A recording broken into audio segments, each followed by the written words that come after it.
Upokojenci naj bodo oproščeni plačevanja prispevka za dolgotrajno oskrbo, za vse ostale pa naj se plačevanje tega prispevka odloži. To SDS predlaga ministru za solidarno prihodnost Simonu Maljevcu.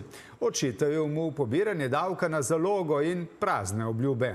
Do včeraj je bilo na posebnem računu zdravstvene zavarovalnice za dolgotrajno oskrbo zbranih 110 milijonov evrov. In to je za opozicijsko SDS nesprejemljivo. Vztrajajo, da se davkoplačevalski denar pobira za nekaj, česar še ni. Pri e-oskrbi in oskrbi na domu je bilo vloženih več kot 4500 vlog, ampak pred kratkim se je minister pohvalil, da so bile izdane 3 odločbe, še te na roko. Minister, ki je s premijejem danes gostil drugi posvet o dolgotrajni oskrbi, očitke zavrača. Številka dnevno narašča, teh je ta trenutek že več 10. Kot pravi, se odločbe tudi ne pišejo dobesedno na roko, centri da uporabljajo obstoječ informacijski sistem, ki se uporablja denimo za izdajo gradbenih dovoljenj. Glede pobiranja davka in predloga iz opozicije, da bi ga odložili, za upokojence pa sploh odpravili, pa takole.